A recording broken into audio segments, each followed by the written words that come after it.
How's it going, everybody? Good to see you guys. Good to be back. Tell us a little bit about your off season. Obviously, we know you had an eventful off season getting married, but I mean, just overall, how it went for you working out and getting back here? Yeah, just trying to stay in shape. Keep in contact with the guys and make sure that we're on the same page. And just happy to be back here at St. John Fisher. It's year 8. It's crazy. It's crazy to think about it, but get back out there, flying around. Red zone day, things happen really fast. Offensively, didn't put the ball in harm's way today, and throwing the ball away down there, it's a good thing. I know it doesn't look good on the stat sheet for you guys, but had a good day today. Does today kind of feel like the first day of school? Absolutely. Yeah, there's a lot of nerves. It's mic'd up today. I don't love doing that. I feel like I can't say everything I want to say, but no, it's cool. We obviously we have Hard Knocks in-house, and every one of them has been so awesome so far, so it's been cool to see them around, and at the end of the day, we do feel like they have our back, so appreciate you guys. How do you deal with that additional scrutiny? I mean, you've already got the fans looking at you here, but how do you deal with the additional scrutiny? What do you think comes out of it? Knowing that some warts and maybe some blessings could be spoken. I think it's kind of a wash, in my opinion. Like, we have to go out there and feel like we're still being ourselves and keep the main thing, and that's coming out here, building our football team, trying to be the best players that we can be. And I think it is Coach McDermott's hit it pretty on the head of just like, this is what a good organization looks like, and people are going to get a sneak peek into that and just how we operate. So again, you can kind of think two ways about it, but we're taking the way of like, hey, let's do what we do, and whatever is shown is shown. So when you try to limit what you say, like fewer F's. And, yeah, I try not to cuss as much. I mean, I know it's HBO, so I'm sure it goes on there if they wanted to. But at the same time, just making sure that my mom, anything that I say in there, my mom would be okay with. Hey Josh, obviously Super Bowl is the goal, but how difficult earlier in your career was it to train your brain that you have to take things day by day, week by week, instead of looking at it? I think it kind of goes with anything, right? Like, you can't win the Super Bowl without making the playoffs, and that's our number one goal. That's the standard that Coach McDermott set here for so long, is playoff caliber. You don't get in the playoffs, you don't win the Super Bowl. It's as simple as that. So you have to take every step before that in order to succeed and to have that to accomplish that goal. So again, we're taking it one day at a time. We're just out here trying to get better. It's day one. Don't even have pads on. Acclimating to some of the new guys, and just again being in the dorm room and hanging out with the guys and learning about their lives on a deeper level, and just trying to really build that camaraderie. And I really think that's why we go away from Buffalo and come here to Rochester and St. John Fisher. So and that's just one of the steps that we're taking, and that's one of the steps I enjoy the most about this job. Josh, for the last several years, you guys have had a lot of Monday night games, primetime games.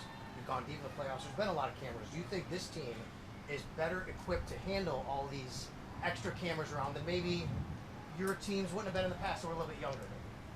Yeah, I think so. I still do think we're a fairly young team, and just making sure that the vets inside our locker room are relaying, like, hey, like, just because there's cameras around, we're not changing who we are, right? We don't need you to be anybody different than who you are, and that's, again, another thing that Coach McDermott's preached here since I've got here.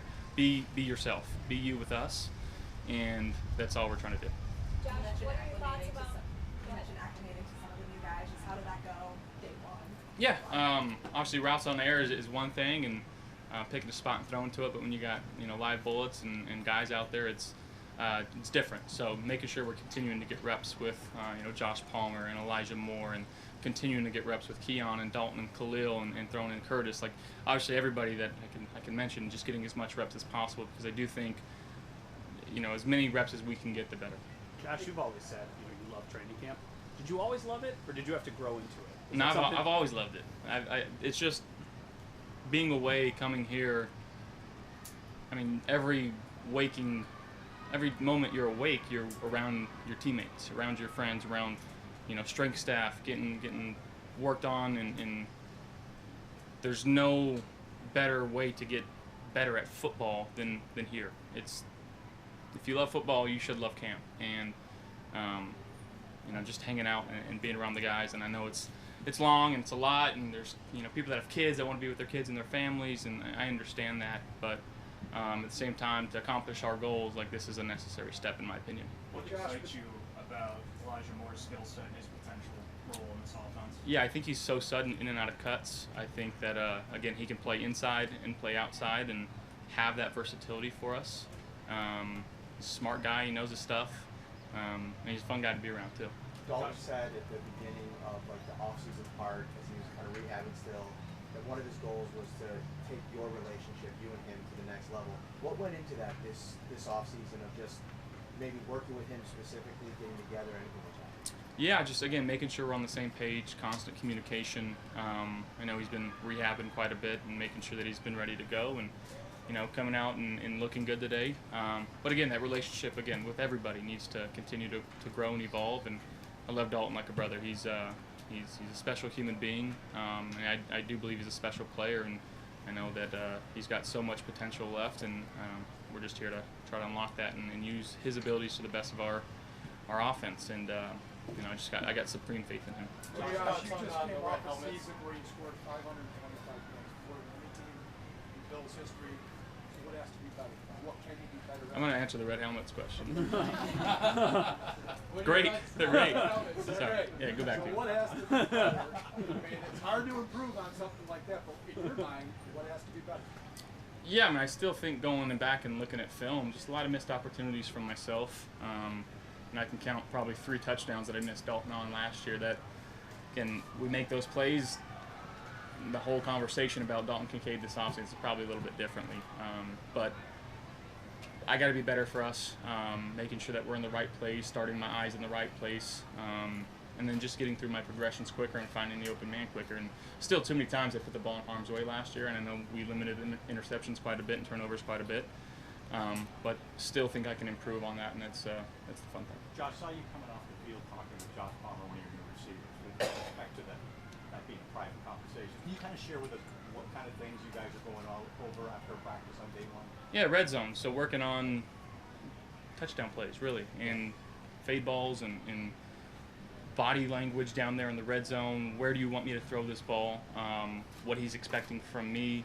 Just again making sure that the constant communication is there so we can get on the same page as quickly as possible. Obviously didn't get a whole lot of reps in OTAs, but again he's a very cerebral guy. He understands what he's doing. He's very good at his craft, and I trust what he says and what he's telling me. So it's going to be a really good relationship in my opinion. What are the qualities about him that stand out to you As a receiver? Yeah. I mean, the separation that he can create with his feet. I think that his off the line, just the way that he's really taken ownership of it, and he cares about his craft. He's just an easy guy to throw to, body language, eyes, and I feel like his catch radius is Have you ever, some of the best I've been around. Oh, I'm sorry. I know I've never seen all 10 primary offensive linemen returning on a team. It goes without saying how important it is, but can you take us into what that can mean for an offense when you have all those guys back with you? It means a lot. I mean, in terms of how they communicate throughout the game and things that we've seen over the last couple of years. They can communicate and talk like, hey, remember when we ran this concept against X back in 2022? Like, they just have that communication, that camaraderie. It's an O-line that's extremely close. They're a tight-knit group. It's fun to be around them. They make being at work and being out in that huddle very fun, and I'm very proud to lead these guys and to be the quarterback for them because they make my life so much easier. Josh, have you reflected at all upon the last season at the stadium and the memories that you have there? Not really. I tend to kind of skip some of the sentimental stuff, and as a quarterback, we're trained to go to the next play and really not like whether it was good or bad. Like we got a play to do on the next play and try to go up there and execute it. So rarely do I look back and think about some of the good times I had there.